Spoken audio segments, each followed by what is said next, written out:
No one in the city knew who he really was.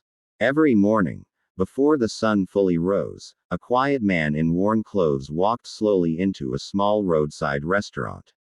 His shoes were old. His jacket was thin. His face looked tired, like someone who had lost everything in life. People called him the poor man. Some customers avoided him. Some whispered when he passed. Others laughed softly and shook their heads. But the African waitress never did. She was young, dark-skinned, with warm eyes and a gentle smile that never faded, even when life was hard. She worked long hours, standing on her feet from morning till night, earning just enough to survive. Yet every day, when the poor man entered, she greeted him kindly. "Good morning, sir. You are welcome." The man always nodded politely and sat at the same corner table. One day, a customer asked her, "Why do you treat that poor man with so much respect? He barely pays for his food." She smiled softly and replied, "Because being kind costs nothing."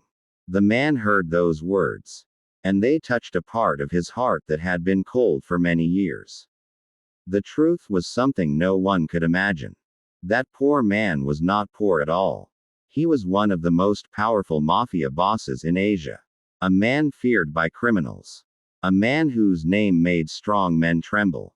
A man who controlled businesses, ports, and secret networks across countries.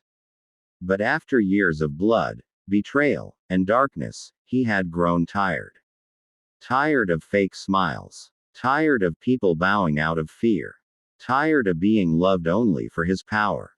So he disappeared. He left his luxury cars, guards, and mansions behind.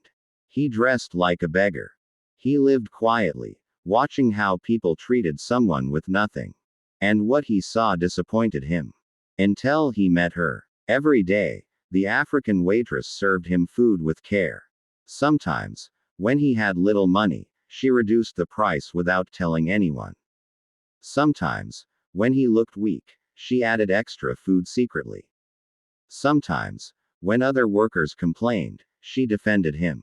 One rainy evening, he came late. The restaurant was almost closing. She noticed his hands shaking from cold. Without asking, she brought him a warm towel and a bowl of hot soup. "This one is free," she said. "Rain is not a friend to weak bones." He looked at her, shocked. No one had ever given him Here you are, something sir. without Hot soup. expecting anything Thank in you, my dear. return. Smells wonderful. That night, Stay warm out he here. went I back will. to his small rented room and could not sleep. He kept asking himself one question. Why is she kind to me?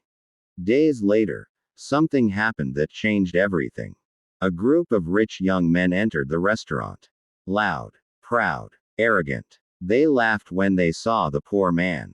One of them said, "Hey old man, you should not sit here. This place is not for people like you." The restaurant went silent. The poor man lowered his head.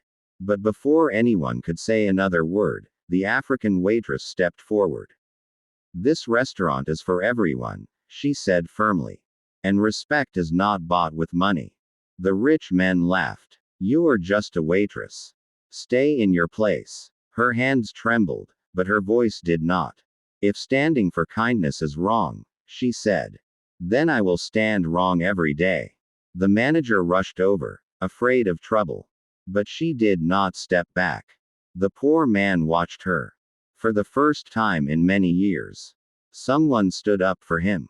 Not because of fear, not because of power, but because of humanity. That night, something broke inside the mafia boss. And something healed. Weeks passed. The man began to talk more. He asked her about her life. She told him about growing up in Africa. About her mother who taught her kindness. About her father who said, "Your character is your true wealth." She spoke about dreams she could not afford to chase. He listened. No one had spoken to him like this in decades. One evening, she noticed sadness in his eyes. "You look like a man carrying heavy regrets," she said gently. He smiled sadly. "Some mistakes cannot be erased." She replied. "Then use today to do better than yesterday." Those words followed him like a shadow. Then came the test. One afternoon, the restaurant was almost empty. Two dangerous-looking men entered. Their eyes locked on the poor man. The African waitress felt fear crawl into her chest. She had seen men like this before. They sat near him and whispered. She noticed the poor man's face go cold. His hands clenched slowly. She walked over quickly. "Sir, are you okay?" she asked. One of the men laughed. "Mind your business, girl." She stood her ground. "This is my business. He is my customer." The men stood up angrily. The air became heavy. In that moment, the poor man stood too. And for a split second, the waitress saw it. Not weakness, not fear, but power. Cold, controlled, dangerous. The men froze. They bowed slightly and walked away. Her heart raced. She realized the man she had been serving was not ordinary. That night, he told her the truth. Everything. The mafia. The blood. The money. The secrets. She listened quietly. When he finished, he waited for fear, disgust, rejection. But she only asked one question. "Do you want to change?" He nodded slowly. "Yes," she said softly. "Then your past does not define your future." Tears filled his eyes. No one had ever forgiven him before. Days later, the restaurant suddenly closed. The waitress lost her job. Bills piled up. Life became harder. One morning, a black luxury car stopped in front of her small apartment. Men in suits stepped out. Fear filled her heart. Then the poor man stepped out. Clean, powerful, unrecognizable. He bowed his head respectfully. "Thank you," he said, "for treating me like a human when I was hiding from myself." He offered her help, education, a new life. But she said, "Help others too." He smiled. And for the first time, a mafia boss chose kindness over darkness. Years later, she opened a foundation for poor workers. He funded schools instead of crime. And the story spread quietly. Kindness changed a monster into a man.